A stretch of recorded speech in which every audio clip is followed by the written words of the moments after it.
Welcome back zero to India ಸೀರೀಸ್ಗೆ first ಎಪಿಸೋಡಿಂದ 7th ಎಪಿಸೋಡ್ವರೆಗೂ ಬಂದಿದ್ದೀವಿ. 7th ಎಪಿಸೋಡಲ್ಲಿ ನಾವು ಹೋಗ್ತಿರೋದು ಇವತ್ತು ನನ್ನ ಒಂದು ಹಳ್ಳಿ ಯಾವ ಒಂದು ಡಿಸ್ಟಿಕ್ಗೆ ಸೇರುತ್ತೆ, ನನ್ನ ಡಿಸ್ಟಿಕ್ಕು ಯಾವ ಒಂದು ಝೋನ್ಗೆ ಸೇರುತ್ತೆ. ಎಂಡ್ ಆಫ್ ದ ಡೇ ನಾನು ಅಲ್ಲಿ ಸೆಲೆಕ್ಷನ್ನ ಕೊಡಬೇಕಾಗತ್ತೆ. ಅದಾದಮೇಲೆ ನಿಮ್ಗೆ ತಿಳಿಸ್ಕೊಡ್ತೀನಿ ನೀವು ಎಲ್ಲಿ ಒಂದು ಸೆಲೆಕ್ಷನ್ ಟ್ರಯಲ್ಸ್ನ ಅಟೆಂಡ್ ಮಾಡ್ಬೋದು, ಎಲ್ಲಿ ನೀವು ಒಂದು ಸ್ಟೇಟ್ ಕ್ರಿಕೆಟ್ ಬೋರ್ಡ್ಗೆ ನೀವು ಸೆಲೆಕ್ಷನ್ ಟ್ರಯಲ್ಸ್ನ ನೀಡ್ಬೋದು ಅಂತ. ಸೊ ಮೊದಲನೇದಾಗಿ ನಿಮ್ಮ ಒಂದು ಹಳ್ಳಿ ಯಾವ ಝೋನ್ಗೆ ಸೇರುತ್ತೆ ಅನ್ನೋದು ಇಲ್ಲಿ ಇಂಪಾರ್ಟೆಂಟ್ ಆಗುತ್ತೆ. ಸೊ ಆಧಾರ್ ಕಾರ್ಡ್ನ ರೆಡಿ ಇಟ್ಕೊಳ್ಳಿ. ಸೊ ನಿಮ್ಮ ಹಳ್ಳಿ ಯಾವ ಡಿಸ್ಟಿಕ್ ಕನೆಕ್ಟ್ ಆಗಿರುತ್ತೆ ಅಂತ ಅಲ್ಲಿ ಬರೆದಿರುತ್ತೆ. ಸೊ ಆ ಡಿಸ್ಟಿಕ್ಕು ಈಗ ಹೇಳ್ತಾ ಹೋಗ್ತೀನಿ, ಅದು ಆ ಝೋನ್ಗೆ ಸೇರುತ್ತೆ. ಸೊ ಅರ್ಥ ಮಾಡ್ಕೊಳ್ಳೋಕೆ ಈಸಿ ಆಗುತ್ತೆ. ಸೊ ಆಗಲೇ ಹೇಳ್ತಿದ್ದೆ, ನೀವು ನೋಡಿರ್ಬೋದು ಮೂವಿಗಳಲ್ಲೆಲ್ಲ ಹೇಳ್ತಿರ್ತಾರೆ, ಯಾವುದೇ ಒಂದು ಕೇಸ್ ಒಂದು ಸ್ಟೇಷನ್ಗೆ ತೊಗೊಂಡೋದ್ರೆ ನಮ್ಮ ಸ್ಟೇಷನ್ ಲಿಮಿಟಲ್ಲಿ ಬರೋಲ್ಲ ನಿಮ್ಮ ಕೇಸು ಅಂತ ಹೇಳೋದು ಕೇಳಿರ್ಬೋದು. ಅದೇ ರೀತಿ ಇಲ್ಲಿ ನನ್ನ ಝೋನು ನಾನು ಸೆಲೆಕ್ಷನ್ಸ್ನ ಕೊಡೋದಕ್ಕೆ ಅಂತ. ಸೊ ನನ್ನ ಝೋನ್ನ ನಾನು ಬಿಟ್ಟು ಬೇರೆ ನಾನು ಧಾರವಾಡ ಝೋನಲ್ಲಿ ಸೆಲೆಕ್ಷನ್ಸ್ ಕೊಡ್ತೀನಿ ಅಂದರೆ ಆಗಲ್ಲ.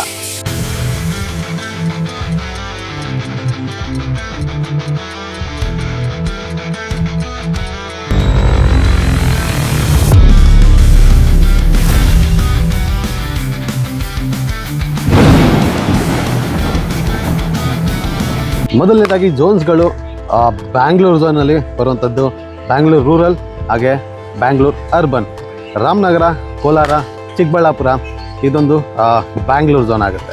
ಇನ್ನು ಮೈಸೂರು ಝೋನಲ್ಲಿ ಮೈಸೂರು, ಮಂಡ್ಯ, ಚಾಮರಾಜನಗರ ಈ ಡಿಸ್ಟಿಕ್ಗಳು ಮೈಸೂರು ಝೋನ್ಗೆ ಸೇರುತ್ತೆ.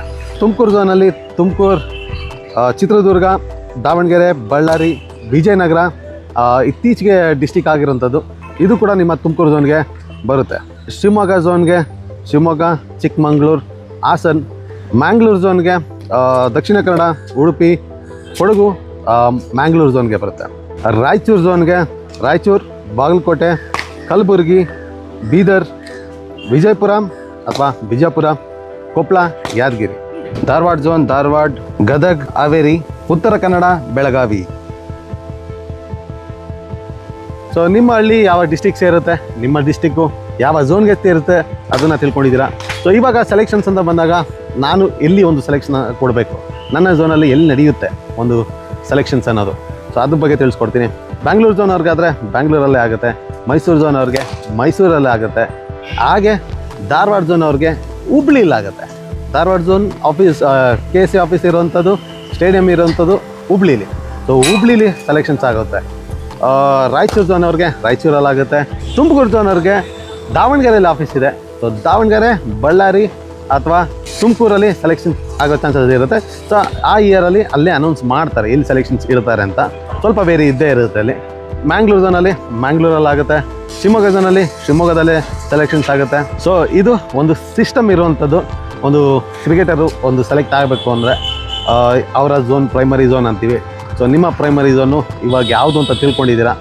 ನೆಕ್ಸ್ಟು ನಾವು ಈಗ ಮುಂದೆ ಹೋಗ್ತಿರೋದಂತೂ ನಾವೆಲ್ಲಿ ಪ್ರಾಕ್ಟೀಸ್ ಮಾಡಿದ್ರೆ ಸರಿ, ನಮ್ಮ ಝೋನಲ್ಲೇ ಪ್ರಾಕ್ಟೀಸ್ ಮಾಡಬೇಕಾ ಅಥವಾ ಬ್ಯಾಂಗ್ಳೂರಿಗೆ ಬಂದು ಪ್ರಾಕ್ಟೀಸ್ ಮಾಡಬೇಕಾ, ಅಥವಾ ಒಂದು ಕ್ರಿಕೆಟರ್ಗೆ ಒಂದು ಎಷ್ಟು ಖರ್ಚು ಬೀಳ್ಬೋದು ಒಂದು ಬಿಗಿನರ್ಗೆ ಕ್ರಿಕೆಟ್ ಕಲಿತೀನಿ ಅಂದರೆ ಒಂದು ವರ್ಷಕ್ಕೆ. ಸೊ ಅದ್ರ ಬಗ್ಗೆನೂ ನಿಮಗೆ ಮುಂದಿನ ಎಪಿಸೋಡಲ್ಲಿ ತಿಳಿಸ್ಕೊಡ್ತೀನಿ. ಸೊ ಅಲ್ಲಿವರೆಗೂ ಮಿಸ್ ಮಾಡದೆ ಫಾಲೋ ಮಾಡ್ತಾಯಿರಿ. ಇಂಪಾರ್ಟೆಂಟಾಗಿ ನೀವು ಆಲ್ರೆಡಿ ನಾವು 7th ಎಪಿಸೋಡ್ವರೆಗೂ ಬಂದಿದ್ದೀವಿ. ಸೊ ಫಸ್ಟಿಂದ 7thವರೆಗೂ ಏನಿದೆ ಅನ್ನೋದನ್ನ ಫಾಲೋ ಮಾಡ್ತಾ ಹೋಗಿ. ಸೊ ಆವಾಗ ನಿಮಗೆ ಕ್ಲಿಯರಿಟಿ ಸಿಗ್ತಾ ಹೋಗುತ್ತೆ. ಸೊ ಇದೆಲ್ಲ ಮಾಡ್ತಿರೋದೆ ಹಳ್ಳಿ ಮಕ್ಳಿಗೂ ಕೂಡ ಅರ್ಥ ಆಗಬೇಕು ಯಾವ ರೀತಿ ಒಂದು ಕ್ರಿಕೆಟರ್ಗಳಾಗ್ತಾರೆ ಅನ್ನೋದು. ಇನ್ಫ್ಯಾಕ್ಟ್ ಇದು ಇಂಡಿಯಾದಲ್ಲೇ ಯಾರು ಮಾಡಿಲ್ಲ, ಯಾರು ಹೇಳೂ ಇಲ್ಲ ಹೇಗಾಗಬೇಕು ಅಂತ. ತುಂಬ ಜನ ಬೇರೆ ಬೇರೆ ಸ್ಟೇಟಿಂದ ನಮ್ಮ ಕರ್ನಾಟಕಕ್ಕೆ ಬರ್ತಾರೆ. ನಮ್ಮವರು ಕೆಲವರು ಹೋಗ್ತಾರೆ ಬೇರೆ ಬೇರೆ ಸ್ಟೇಟ್ಗೆ, ಅಲ್ಲಿ ಚಾನ್ಸ್ ಸಿಗುತ್ತೆ, ಅಲ್ಲಿ ಕಾಂಪಿಟೇಷನ್ ಕಮ್ಮಿ ಇರುತ್ತೆ ಅಂತ. ಸಿಸ್ಟಮ್ ಹಂಗೆ ವರ್ಕ್ ಆಗೋಲ್ಲ. ಇದೊಂದು BCCI ಅಂಡರ್ನಲ್ಲಿ ಬರುವಂಥ ತುಂಬ ರೂಲ್ಸ್ಗಳಿದೆ. ಅದ್ರ ಬಗ್ಗೆ ಎಲ್ಲ ನಿಮಗೆ ಸ್ಟೆಪ್ ಬೈ ಸ್ಟೆಪ್ ಆಗಿ ತಿಳಿಸ್ಕೊಡ್ತಾನೆ ಹೋಗ್ತೀನಿ. So all the best. ನಿಮ್ಮ ಹಳ್ಳಿ ಯಾವ ಡಿಸ್ಟಿಕ್ಗೆ ಸೇರುತ್ತೆ, ನಿಮ್ಮ ಡಿಸ್ಟಿಕ್ಕು ಯಾವ ಝೋನ್ಗೆ ಸೇರುತ್ತೆ ಅನ್ನೋದನ್ನ ಅರ್ಥ ಆಗಿರೋರು ಕಮೆಂಟ್ ಮಾಡೋದನ್ನ ಮರಿಬೇಡಿ. Good luck. ಆದಷ್ಟು ಜನಕ್ಕೆ ಶೇರ್ ಮಾಡಿ.